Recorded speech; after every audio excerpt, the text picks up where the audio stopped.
चुनाव लड़ा था तब तो रुक जाता था, उसके बाद भी बीच में आके मैं आया हूं। आज आपके चुनाव करके बीच में आया हूं। हम एक मंच पे क्यों है, इस बातों को, कई बातें आपके दिमाग में, उसमें मैं क्लैरिटी करना चाहूंगा। देखिए, राजनीति में कभी परमानेंट दोस्ती दुश्मनी नहीं हुआ करती। राजनीति में तो कच्ची पेंसिल की लाइनें हैं, कब खींच दो कब मिटा दो फिर नहीं खींच दो, ये राजनीति है। राजनीति तो घर की बीच की दीवार है, दोनों पड़ोसी कहे तो सांसारता लगा दो, नहीं तो भाई नहीं खींचने देता। हालात है। मैं तो ओम प्रकाश सगे भाई हैं, मेरे बहुत आदरणीय हैं, आज भी मैं बहुत इज्जत करता हूं उसकी, पर हम भी आमने सामने चुनाव लड़े हैं। जो देवलाल जो भजलाल जी भी सामने लड़े, मैं जो भजलाल जी भी आमने सामने लड़े। राजनीति तो समय और परिस्थितियों से बदल जाता है। कभी आपने सोचा था मैं कांग्रेस से उम्मीदवार था, भजलाल जी कांग्रेस से बाहर लड़ेंगे, ये कभी सोचा था कि पहले ये हुआ 2008 में? कभी आपने सोचा था कि कुलदीप जी बीजेपी के अपने बेटे की टिकट के लिए यहाँ उम्मीदवार बन के वोट मांगने आएंगे? कौन सोचा? और कभी मुझे सोचा कि मैं बीजेपी की वोट मांगूंगा? हालात बदल गए, मैं नहीं बदला, तुम भी बदल गए।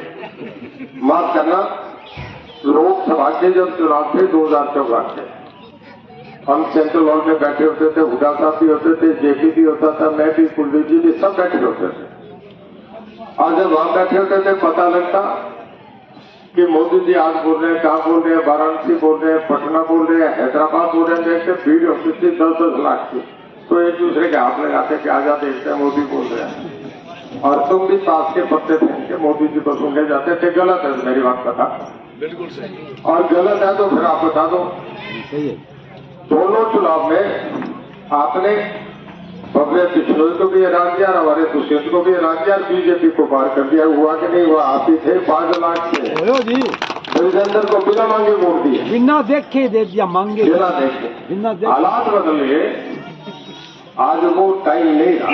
एक वक्त था कि जवाहरलाल नेहरू का घर तय करता था देश का प्रधानमंत्री मुख्यमंत्री कौन होगा, एक वैक्यूम आया तो देवीलाल तय करते थे, ये वक्त भी आया। आज ऐसा वक्त आ गया कि आज मोदी साहब देश का तय करते हैं कि कौन होगा, किस देश में इतना बड़ा बहुमत किसी को आज तक नहीं मिला। 1984 में जब राजीव गांधी की हत्या हुई तो देश का था बहुमत ऐसा 401 सीटें, जो कभी इंदिरा गांधी को, जवाहरलाल नेहरू को नहीं आई, वो कांग्रेस को, राहुल गांधी को लोगों ने, राजीव गांधी को इंदिरा गांधी की हत्या करवा। और उसके बाद 1984 के बाद एनडीए यूपीए की सरकारें बनी, चाहे वो वाजपेयी जी बने, चाहे वीपी सिंह बने, चाहे चंद्रशेखर बने, चाहे नरसिम्हा राव बने, वो गठबंधन की सरकारें। फ्रांस और जर्मनी में भी 30 साल अलायंस कोलिशन गवर्नमेंट चली। हम उस दौर से निकल के अभी स्टेबल गवर्नमेंट आ गई। जब हेल्दी डेमोक्रेसी आती है तो एक पार्टी को बहुमत देते, एक नेता के पीछे देश चलता है। 1984 में के बाद 30 साल के बाद 2014 में मैंने अपने मोदी साहब को अकेले को बहुमत दिया, अकेली पार्टी को 270 दिया, और 2019 में फिर बहुमत दे दिया। हरियाणा में भी 2 बार सरकार को बहुमत दे दिया। तो जब हालात बदल गए, आप हम बदल गए, तो फिर वो हम चुनाव लड़े, वो कहानी कहाँ रहेगी, उसको भूल जाओ। कोई जात विषय का सवाल नहीं है, काम लेने है, सरकार है, हर आदमी कैलकुलेटेड है, सब देखते हैं। हर आदमी 1 मिनट के समय नहीं खोला चाहता कि तेरा मतलब क्या है, काम क्या है। हम देखते हैं, हम लोगों से डील करते हैं सुबह से शाम तक। जाने क्या कहता है कि राजनीतिक आदमी को होता है जो सांस कब छोड़े कब ले, ये भी राजनीतिक होता है। तो भाई सोच के राजनीति करें। ये मैं कुलदीप जी, दूराराम जी तो आएंगे बीच में, हम तो आते रहेंगे, हम क्या क्या शादी में आ जाएंगे, वैसे आ जाएंगे। पर मैं आपसे बता रहा हूँ, जयप्रकाश जी को भजलाल जी के सामने चुनाव लड़ा, उसके बाद आया क्या बता दो, काम नहीं आया ना जी, ना उठाता मेरे इलेक्शन है, जेपी के इलेक्शन में आ गए, फिर कोई और इलेक्शन है तो आ जाएंगे, पर यूं बीच में नहीं आएंगे। हम तो हर वक्त आएंगे, हम तो आपके दुख सुख में हर वक्त आने वाले था। क्या आपको एक बात बताऊं, मैं जब से भजलाल जी के सामने चुनाव लड़ रहा था, मैं कांग्रेस से थे, वो पक्ष से थे, और उस वक्त तो मेरे से कहते थे, सवाल पूछते थे, डेमोक्रेसी आ गई कि फिर रणजीत सिंह कहा चौटाला जाएंगे क्या तेरे से मिलने? तो जलाल जी तो मैं आदतपुर मिलेंगे, तू कहाँ मिलेगा? मैं कहने मैं हिसार मिलूंगा, हर महीने की 2 तारीख को मिलेगा। उसके बाद ये तारीख 5 होगी। सारा गांव बैठा, हर 5 तारीख को तब से लेके आज 16 साल हो गए उस बात को मैं बराबर वहां बैठ के आपको बोलते देखता हूँ और काम करता हूँ। मुझे बता दो, हिसार में 1000 आदमी इकट्ठा होता है, सब काम करता हूँ, नहीं करता हूँ, सारे आप करता हूँ, आज भी करता हूँ। तो भाई अब तो ये तो हमारी किस्मत की बात है कि जो जलाल का बेटा जिसे इस इलाके में सारा करा, हर इलाके की हर आदमी की तकलीफ को जानते हैं। जब डॉक्टर पे जाऊँ ना, तो अगर पेशेंट ठीक डायग्नोज हो जाए तो दवाई काम करती है, अगर डायग्नोज नहीं होता तो दवाई की गाड़ी फेल हो जाती है। कितनी दवाई दे दो, मेडिकल शॉप से सब खिला दो तो भी चित हो जाएगा, बचेगा नहीं। अरे जब इनका तो हल्का है, ये तो यहाँ काम करते रहे, सदा से एक बच्चे को जानते हैं, 3-4 पीढ़ी को जानते हैं। तो मैं ये समझता हूँ कि इनसे बढ़िया आपका वो कोई काम नहीं कर सकता। मैं इनकी एक बात की कदर करता हूँ। जब राज्यसभा के चुनाव आए, सीएम साहब हम बैठे थे, ये हुआ कि जी 2 सीट लड़ा देनी चाहिए। पिछली बार एक दोनों जीते थे, तो कहने लगे दूसरी कैसे करें? मैं कहने लगा जी कुलदीप मिश्रा से मेरी ठीक ठाक राम है, आप इजाजत दो तो मैं बात करूं। कहते करो। मैंने बात करी, बात करके मैं पूछो सामने बैठा हूँ, 3 मिनट में क्या हो गया? तो जलाल जी तुमसे जो मनोहर लाल जी से बात करी, हमारे माननीय मुख्यमंत्री जी से, और वहीं कह दिया जी अनकंडीशनल आपके साथ। ये गणित कंडीशन लगाते हैं, ना अगली टिकट मिलती ना पिछली टिकट मिलती। साफ मन से होके कहा पता था खानदानी लोग ऐसा कहेंगे रहेंगे। और भाई बुला के जब एडमिशन हुआ तो अमित शाह से ज्यादा कोई पावरफुल आदमी नहीं है मोदी जी के बाद, वो और आपके नड्डा साहब जो राष्ट्रीय अध्यक्ष है, दोनों ने 1 घंटा अपने कोठे में बुला के इनका स्वागत कर इन्हें विश्वास दिया। जब ज्वाइन किया और जिस दिन इन्होंने ज्वाइन करी पार्टी, उस दिन पार्टी के ऑल इंडिया बीजेपी ऑफिस में राष्ट्रीय अध्यक्ष माननीय हमारे मुख्यमंत्री जी हवाई जहाज लेके दिल्ली गए और उनको साथ पकड़ के वहां लेके वहां माला दुपट्टा उन्हें पहनाया। तो इस इज्जत से जिस आदमी को लिया गया और जिसने छाती पे हाथ मार के, जब हम वोट पर देते तो मैं भी अंदर था, ये भी एमएलए थे, दूरदराज जी भी थे, सब वोट डाल के आए। तो जब ये वोट डाल के गए तो मुझे मुख्यमंत्री जी कहने का क्या कह रहे हैं कुलदीप सिंह जी? मैं बोले जी हाथ दबा के क्या 100% वोट हमारे पास। एक दिन में टीवी पे आने लग गया, सारे देश में आया, एकदम फ्लैश आई कि कुलदीप विश्वनाथ के मैं आत्मा की आवाज से वोट दूंगा।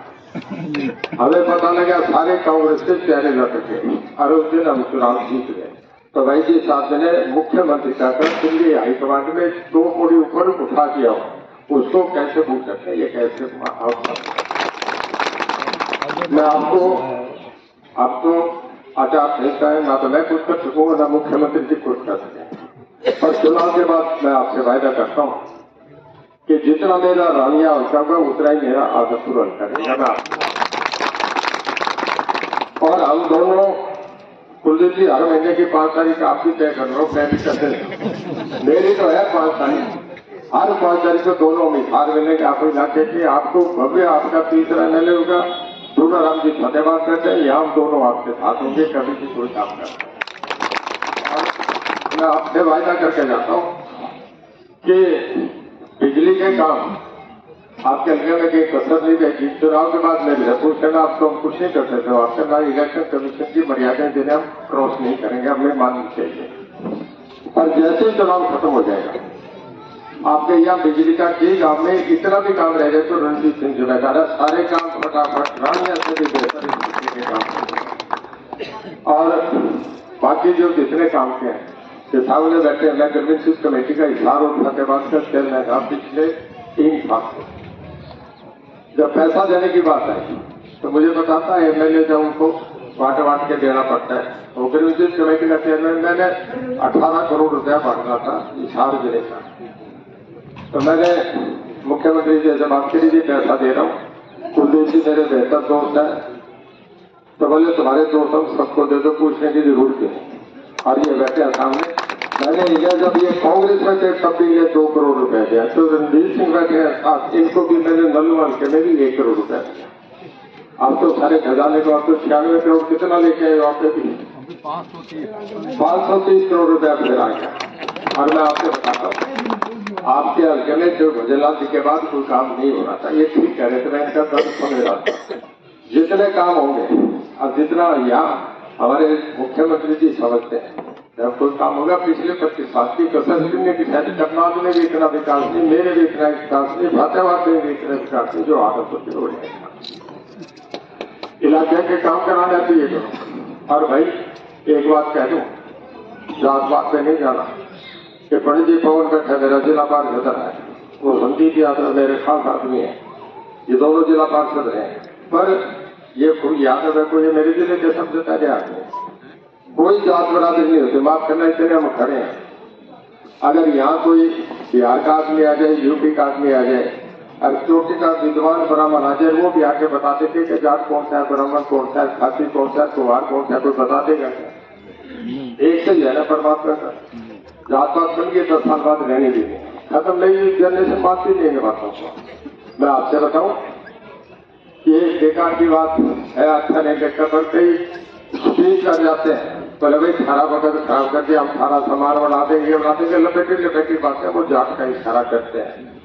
अब मैं आपसे बताऊं, सारे बैठे हैं, इस सरकार में हम 5 मंत्री हैं, दुष्यंत डिप्टी चीफ मिनिस्टर, मैं पावर, एक आपका ऊर्जा और न्यू रिन्यूएबल कह दो, और आपका जेल मिनिस्टर, आपके एग्रीकल्चर मिनिस्टर जेपी दलाल साहब, देवेंद्र बबली पूरी पंचायत का डेवलपमेंट कम्युनिटी डेवलपमेंट डिस्ट्रिक्ट बहुत बड़ा महकमा है, उससे वजीर है। और वही कमलेश दादा 5वीं मिनिस्टर है। ईमानदारी से कह रहा हूँ, 50% से ज्यादा महकमे हम पंचों के पास है। 50% तुम्हारा हमारे हाथ से, मैं ईमानदारी से कह रहा हूँ, दोनों वक्त लेते, मुझे कभी मुख्यमंत्री ने ये नहीं कहा कि ये काम ना कर। और ये क्यों कर दिया? मुझे कहते कि रणजीत सिंह, सबसे ज्यादा मैं आप पे विश्वास करता हूँ, आप सबसे एक्सपीरियंस आदमी है, 3 बार कैबिनेट में रहे, MP रहे, आप डिप्टी चेयरमैन प्लानिंग कमीशन रहे, बोले आप अपने महकमे में खुल के काम करो, जो मेरे से मदद चाहिए साथ ही साथ फैसले करवा देता हूँ। तो भाई हम आपके काम कर रहे हैं ना, ये काम वक्त मिलना है। हम करके कांग्रेस की, या सोनिया गांधी, या प्रियंका गांधी, या राहुल गांधी, उत्तर प्रदेश में अपना घर है, 425 विधानसभा सीट है। मैं रिकॉर्ड पे कह रहा हूँ, गूगल पे देख रहा हूँ, केवल 2 सीट आई है 425 में। जब तीनों परिवार के सदस्य आवाज आ रही है, तो फिर उनकी जब सीट नहीं आई, तो फिर कांग्रेस कहाँ है? खामखा की बात, कोई गप मार के चले जाए, उसकी बात को आप भरोसा कर लो, कहीं कुछ भी नहीं है। मैं आपसे बता दिया, राहुल गांधी की तो वैसी स्थिति है कि कांग्रेस टिकट कहीं बिट जाए, बट जाए, जब कैंडिडेट से पूछे कौन कौन आ जाए, कहते हैं राहुल गांधी का दौरा दिखाते तो हाथ जोड़ देता, बलराम मेरी 5,000 कम हो जाएगी। जयप्रकाश को कह दो ना राहुल गांधी को बुला दो, जलसा तो करा के दिखा दे, वो राहुल गांधी को वो भी नहीं बुलाना चाहता। तो भाई कांग्रेस का तो बीत गया इतिहास है। मैं आज कह के जा रहा हूँ, 30,000 से ऊपर जीतेंगे, जब अगला जीत रहा है। और मैं इस बात की जिम्मेदारी ले रहा हूँ, मैं आपका गवाह हूँ, आपके साथ गांव में कह के जाता हूँ गुरसाल में, कि गुरसाल गांव में मेरे पे आ जाना, जो सारे काम होगा ना, कुलदीप करेगा, मैं करूंगा सही काम, और ये का काम भी रुक जाए, ये रोक जाए तो मेरी जिम्मेदारी। बेकार की बातें लोगों ने प्रचार करना है, हम तो है नहीं, जो आदमी मेरे कह के अपना कह के पूरा लगा दिया, कांग्रेस छोड़ के वोट खुला दे दिया कि साथ में बर्बाद कर दी। तो इससे ज्यादा हमारा बड़ा क्या आदमी का एक बार ख्याल होता है, क्योंकि बार बार तवा नहीं चलता। तो तुम जस के साथ हो, पूरा जोर लगा दो। या कोई कहता है वो सारा खिलाफ है, फलाना खिलाफ है, भाई एक के खिलाफ रहो, जो मेरे साथ है सारा एक वोट कुलदीप बिश्नोई को, गोबे बिश्नोई के कमल के फूल पे मोहर लगाएगा, एक वोट उसको जाएगा। और मैं कभी कर दूं, सरकार 2 साल भी ये रहेगी, अगले 5 साल भी मोदी के हरियाणा में बनोना, और उस सरकार में हम तीनों बैठे, तीनों MLA होंगे, बैठे भी बता दो अगली बैठे होंगे। तो जब किसी का खाता ही नहीं खुल रहा, तो भाई तो कहते हैं ना, पलामों से पटी जमीन पे तो चला ही नहीं जाता, उल्टे वाले जो चल रहे हो, बहुत बढ़िया सड़क पे जाना, 0 बजे की सड़क पे चलो, ज्यादा मजा आता है चलने का। तो बढ़िया काम करो, इधर एक का फटक से लगा दो। और मैं आपसे जवान का आदमी हूँ, कोई काम होगा गुड़साल का हर 5 तारीख को आता हूँ। अब के तो मैं माफी चाहूंगा 10 को आऊंगा, 9 तक इलेक्शन है, इस करके 5 वाली 10 तारीख को आऊंगा और उसके बाद हर महीने की 5 तारीख को कभी गुड़साल का कोई आदमी आ जाए मैं उसका जिम्मेदारी लेके जा रहा हूं और एक एक आदमी इनको वोट देगा जो मेरा समर्थक है, मेरे साथ रहे, जिसने मेरा उसने अपने साथ दिया, उसे मैं ईमानदार से कह रहा हूँ। गोलियां लगा दो, इनका अपना परिवार सदा साथ दिया, इनका साथ देंगे। एक एक वोट भव्य कृष्ण को कमल के फूल पे लगा के वोट डालेंगे। मैं भरोसा दे दूं, खड़े कट्ठे वोट मांग रहे हो, अगर मेरी बात ठीक है तो हाथ खड़े करके कहो कि एक एक वोट दें। बहुत बढ़िया जी, बहुत धन्यवाद। बस आज से गुड़साल की कहानी बदल जानी चाहिए कि गुड़साल एक तरफी होती। अब अगली बात आपसे कह रहा हूं कि 1 तारीख को हमारे माननीय मुख्यमंत्री जी आएंगे, सराउद्दीन में भी मैं होऊंगा और आप भी होंगे, सारे होंगे। 1 तारीख को जितने भीड़ अब है यूं की यूं आदमपुर में चल के आ जाए, उस दिन इतना बड़ा जलसा कर दो कि एक बजे जमानत की शब्द बचे, ये आवाज कर देंगे। आप सबका बहुत बहुत धन्यवाद। जय हिंद। रावत।